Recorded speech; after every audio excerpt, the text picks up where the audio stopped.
Boom, Chinch. Back at it, man. What's going on? Happy Tuesday to you, brother. Happy Tuesday. Happy Tuesday. This started out a little shaky for Case in the morning. What happened?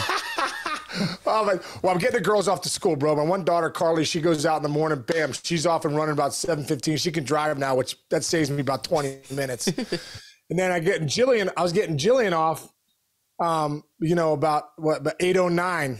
And so my buddy Tim Gebby's in town, who runs our Nice. Miracle. He's in town he's coming with me tonight to do the Pullets thing. He's a big nice. Cardinals fan. That's right. So me and him were talking, you and I were talking about getting on here, 8:30 or whatever. So we're talking, boom, I go downstairs, come upstairs. I have everything set up here in my room for the mayor's office. I got it all locked in. And then next thing I know, my computer's not here. And I'm like, where's my computer? Because that's my lifeline, Chinch. Yeah, I know. So, dude, I just called you. I'm sprinting around the house, bro. I'm in this room. Griffin. And then I remember my daughter last night, Carly, was watching a show in her room, but I didn't really check and see what it was. I thought it was her. She has a laptop for school. So I'm like, so then I finally found it though. But I'm sweating right now, dude. I was doing so many stair sprints, grinding. bro. You just start running around the house, sprint, boom, boom, boom. So I found it, dude. I couldn't find my phone yesterday. I couldn't find my phone yesterday for like 20 minutes, and I was just like walking around the house. I wasn't even looking by the end because I was just so annoyed. And then finally it rang. It rang, and I found it. Dude, it's the worst.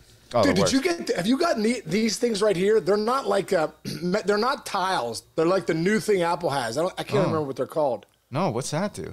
But yeah, dude. So like you put it in there.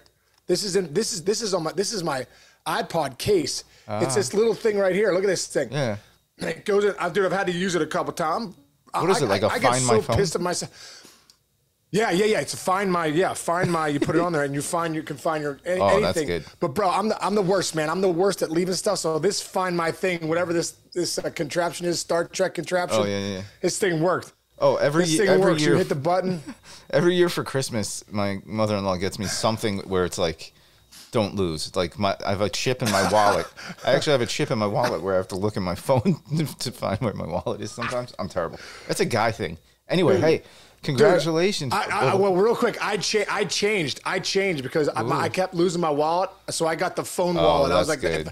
I'm never gonna lose my phone, but my wallet I kept losing. That's a good nightmare. move. Good move. Hey, so anyway, congrats to the Phillies. They made it. 12 team in the playoffs. Oh, here's Stu, by the way. He wants to have. Dude, hey, what's up, Stu? Hey, you gotta give major props to Rob Thompson, man. I mean, when he took over the team, I think they were 23-29 or something like that. 22 and Rob 29. Thompson takes over the team. 22-29 when Joe Girardi got fired. Man, they played really, really well, to get where they're at now. And it was just they've had to grind.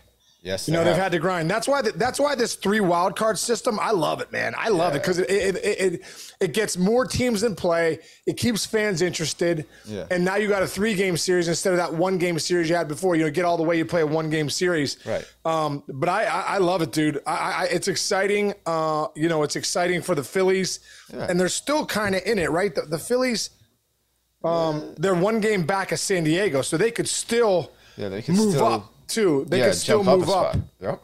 And dude, jump up a step. How about Bryce Harper's a superstar, man. He kept getting knocked down those first few years by, he's not Trout, he's not this, he's not that. I'm sorry. Bryce Harper is a superstar, and I can't wait to see him in a postseason this year. Bro, guy's a superstar. He plays the game hard, plays the game right. I always think about who are the guys I would pay to bring my kids to see. Bryce Harper's at the top of that list. Totally. He's one of those guys. I'm like, hey guys, you want to play the game right? You want to play the game? You want to really appreciate the game and understand what it's about. Bryce Harper, he's the guy you got to follow. So I'm excited for him. Yeah. I'm excited for Schwarber. Mm-hmm. I'm excited for Nola. I mean, dominated the Astros last night, bro. I mean, just carved them up. Robbie Thompson was saying he thought he had good enough stuff for a perfect game. Wow. So they win that game 3-0. They got good pitching. Mm-hmm. I think that's the biggest thing. They got a lineup that you could see when Harper went out. That lineup really got hot. They kind of leaned on each other. Right. Real Muto, Bohm. They got some studs. And that place rocks in the playoffs. That is a great playoff ballpark. It's about as good as any atmosphere. It's a great regular season ballpark. I remember, bro. I remember as a visiting player, it was the only place in the world. when you go on deck, they're like, "You suck, Casey." And then they go down the list of girlfriends you've had since like 6th, 7th grade. They just start, dude, they know everything about you. Yeah. And I'm like, boy, this is stressful. So what I used to do as my career went on, bro, I would wait in the dugout until and see if I could go 2-3 pitches. And then one time the umpire's like, "Hey, who's on deck?" I'm like, "My bad. I'm on deck. I'm coming out." I just was getting my batting gloves. Yeah, you get yelled at. But I was like, as many pitches, if I could get in the dugout, because I know I'm about to get berated by the Philly fans. That's a good one. Hey, so post-game speech, you were really into his post-game speech. Oh, dude, it was so good. Rob Thompson gave a great post-game speech. And, dude, you know, it brings you back to a player. When you earn the right, to pop that champagne, there's nothing like it. Because, you know, there's 2 games left in the year. Yeah. They just earned the right with 2 games to go in the year. It's a special feeling because you're always grinding. You're like, man, all these games matter. And Rob Thompson gave a great speech in the clubhouse afterwards. They got the champagne ready to go. Everyone's, you know, and Robbie Thompson's like, great job, way to come. He's like, no, let's enjoy it. And then he goes to take a sip and he has the cork in. So great. He goes to take a sip. He's got the cork in, and then next thing you know, just like boom, bottles are popping, just ricocheting off his face. You know, it was incredible, dude. So good, incredible. Hey, were you a speech giver? Did you give speeches ever? Did you ever? Is there like I did give a few speeches. Yeah, more like, you know, a lot when I was with the Reds. You know, when I was really like, you know, one of the vocal leaders in that clubhouse to give a lot of different speeches. You know, the one I always say about speeches and meetings, if you're giving too many speeches and too many meetings, you're probably horse shit. You know what I mean? You're probably a horse shit team. Yeah. But the greatest speech I ever heard in my career was when I was with the Tigers. We backed into the playoffs. We should have won the division. We lost 3 games against Kansas City. We come and we have to play the Yankees round 1. Every Yankee is an all-star at every position. And I remember we have an off day in New York. We have a workout day. Then the next day we're opening up in Yankee Stadium for Game 1 in the 2006 Division Series. Bro, Leland throws out the media, gathers us around this table. He's like, all right, everyone bring your chairs in around the table. Bro, I swear, dude, I get the chills talking about it. There's not a time I don't talk about this when I don't get the chills. But I remember him saying, this is the best team I've ever managed. You know, he's like, the regular season's over. We're the wild card. We're going to win this thing. We're going to win this whole thing. He goes, and our first stop's going to be New York. And he goes, we can look over at those guys and respect those guys. 27 championships, all the things they've done, all that. Derek Jeter, all these things, all-star at every position. No one's going to give us any chance here. He goes, well, we're not going to fear anybody. We're going to respect those guys. We're not going to fear anybody. We're going to come out in Yankee Stadium. We're going to at least get the first 2 or a split. We're going to go back to Detroit and win it. Like, and he said a couple other choice words. Yeah. As you can only imagine, Jim Leland give one of the greatest. Like William Wallace, dude. I wanted to play right then. If they said like game times in 10 minutes, I'd be like, line it up, get whoever out there. But we lose game 1, we win game 2, so we split and we go back to Detroit and win 3 and 4. And we win the series. It was incredible. Wow. And then we beat Oakland and we went to the World Series and lost. But, I mean, just Leland, like, that's why a veteran. I was talking to Leland last night. He called. Oh, yeah? I had a great conversation with him. We were talking about veteran managers. And he's like, look at the guys that are teams that are in the dance. Let's go down and look at them. You got Snitker for Atlanta, veteran manager, right? They're in it. Buck Showalter, New York, boom, they're in it. Rob Thompson in Philly, bam, they're in it. San Diego, Bob Melvin, boom, they're in it. Point here. Right? Dusty Baker. Boom. Okay, you don't want veteran managers? Terry Francona. Oh, you don't want veteran managers? You know what I mean? Like, Scott Service is a veteran manager. I mean, you know what I mean? So I'm saying the older guys, you know? Yeah. Bro, don't forget, in last year's World Series, it was Dusty Baker and Snitker, the 2 oldest guys, managers in the league. And the 2 oldest pitching coaches were in the World Series. Yeah. And we were talking about that. Not analytics guys either, right? They know a lot of eye tests there with those guys. There's a little bit of a field, a lot of eye tests, a lot of experience, bro. A lot of experience. So you cannot – Buck Showalter, I really believe, in the playoffs with the Mets, he took them to another level because now as a player – listen, when Jim Leland came in 06, that team was terrible for like 10 years. Yeah. When he came in, he said, okay, listen, there's a new sheriff in town. We're going to do it this way. Follow me, because I've been there before. And boom, next you know, the Tigers in the World Series in 06, and they were great for years afterwards. That's great. Hey, this reminds me of a story I think Leiter told me, or Bobby Valentine told me. There's a couple name drops for you. But so back in those really good Mets teams in like the early 2000s, late 90s, early 2000s, Bobby V would bring Piazza, Leiter, and I think Ventura into his office and go, hey, I'm going to rip you apart today. like, I'm gonna rip you guys apart today, because like the team was, whenever they wouldn't be playing well, he would give Piazza a warning, and then he would go tear his ass up in front of the entire clubhouse, just to kind of let them all know, like, if I can yell at Mike Piazza, you guys better step it up, because Piazza plays as hard as he can. And it's funny, like, Piazza was into it, like, he was cool with it. Pretty crazy. Yeah. No, he was a different type of manager, but I always thought that story was pretty funny. I love that, dude. I got one more quick Jim Leland story. Go. I think this changed the clubhouse in Detroit in 06.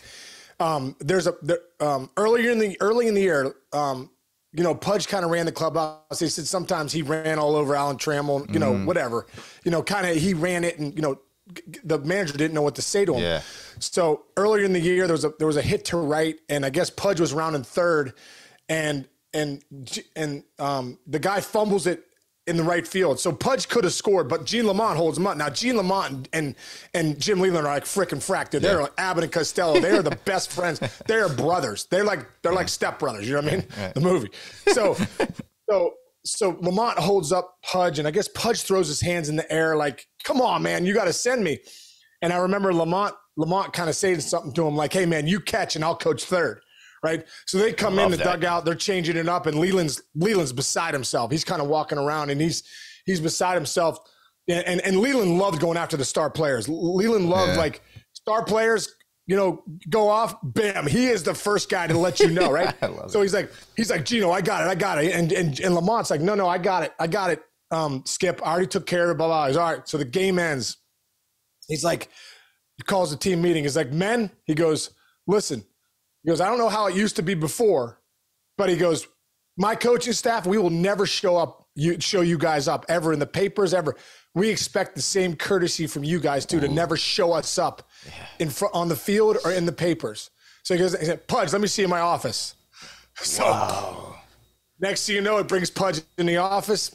And, you know, a few choice words were said. You know, I think even something like, hey, there's the door if you don't like it. Wow. Well, guys could hear it. And then when Pudge came out, you know, obviously the respect Pudge had for Leland to be able to call him out was at a next level too. Wow. You could see Pudge's game go to another level. Right, but now it was about the team. It was not about one guy. Not one guy's going to get us where we need to go. It's about the team. Let's all go. We need the star players, the Curtis Grandersons, the rookies, the Verlanders. We need everybody. And you guys must have loved that. You guys must have loved that just as a team. We loved it, man. We loved it as a team, and we loved Pudge too because he was a great player, and I think he loved it too because hey, at the end of the day, you got to be accountable. If you're a star player, you still got to be accountable, and you got to get in line. I love it, dude. That's a great story. All right, we're on a roll here. I love you. Early in the morning, Case got shot out of cannons. It's great. Hey, dude, I'm standing up. I get my jumps in like this, 40 jumps. I know. I'm kind of jealous. I might have to stand soon too, but then it'll be weird if we're both standing like that. But I do get a little jealous. You get like exercise when you do the show now. Hey, so listen, you got the MLB.com has the postseason picture if the postseason started today. Like it could move a little, like you said. The Phillies could flip-flop with who? The Padres? But let's do this. Let's do a quick handicap if the first round were today. Ready? Okay, yeah. 6-3 in the AL. It's Tampa at Cleveland. Cleveland. What do you like there? Well, you know what? I love I love that matchup. Cleveland's a very young team. You know, they got Jose Ramirez as their star power. They got a lot of young guys, you know, Jimenez and Gonzalez and Kwan. They got a lot of, you know, good young players. They got a great staff, obviously with kind of Bieber anchoring that rotation with McKenzie. Yeah. And, you know, they got some good pitchers in that rotation. And then Clase, is that closer? Yeah. That guy's he's so nasty. Stud. So the bullpen's been great. Tito is a master at the bullpen. I think I think he'll be the X factor. Now Kevin Cash is one of the best managers too. So yeah, that's fun. Tampa's offense and their rotation, the way they do their bullpen, that it's going to be a great series. Yeah, that's great. Another great series. Yeah. Probably going to be visually the best series. Seattle and the Blue Jays, because those stadiums are going to be locked and loaded. Well, the biggest thing about that is all three of those games will be in Toronto. Oh, that's right. That's right. They got the home field advantage. That's right. I forgot about that first round thing. All three will be in Toronto. I mean, you talk about a home field advantage. That's like a home country advantage. You know what I mean? Like you feel the energy of a country in Toronto. So they love that team. Yeah. That's going to be a great matchup too. I think the biggest thing with them is, what rotation is going to show up for the Blue Jays. Right. Barrios has been really kind of all over the place all year. Good, bad, but he's got great stuff still. Manoah's a legit number one. I think, Gosman went out the other day with a blister. So there's some question marks in the rotation there. Mm-hmm. And I think when you look at the Mariners, top to bottom, you got Robbie Ray, you got Luis Castillo, you got Gilbert. That top three is pretty legit. With some thunder in that lineup with Rodriguez and those guys. That's going to be a great series. Then you got to go against Houston if you win that. Philadelphia and St. Louis, I think that lines up good. Although they had to burn Aaron Nola last night. Right. So that means that the series will start Friday, Saturday. He won't come back till Sunday. Sunday. So if there's a game 3, but maybe you pitch him on, maybe you just say, we got to pitch you on 3 days rest and you pitch them on Saturday. You can sleep, sleep in the winter, right? Isn't that the rule? Yeah, exactly. But the Cardinals, I don't know. That rotation doesn't really scare me. Mm-hmm. Wainwright's been scuffling. Flaherty's just back. Montgomery's been really good for them. I still don't understand that trade. I think that was the dumbest trade the Yankees could have done was Montgomery for Bader. It makes no sense. Yeah, it makes no sense. You cannot talk me out of that one and say that was a good trade. That was a terrible trade. Right, he's a good because who doesn't need a lot of starting pitching? Yeah. They always do, Yep.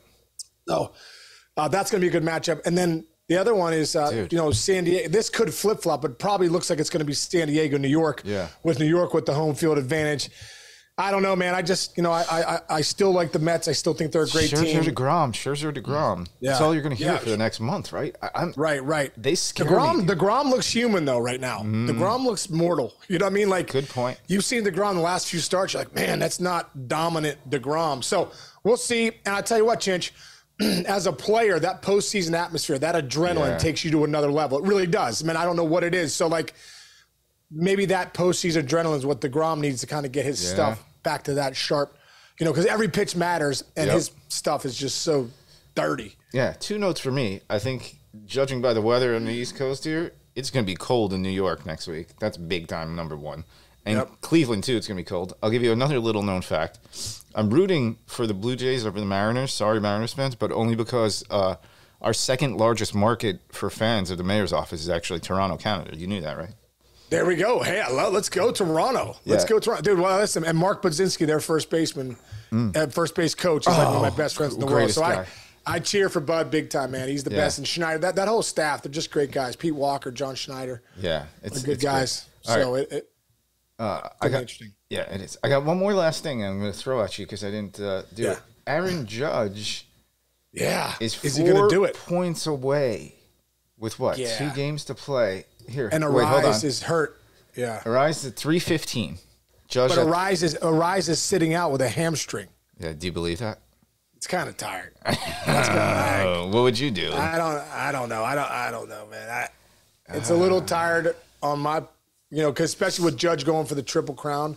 Yeah. I think if I'm going for the batting title or someone's going for the Triple Crown, I gotta play. You gotta play. It's interesting. I gotta play. And Judge, at least that's what I would think. Yeah. Can you make up 4 points in 2 games? I don't think so, right?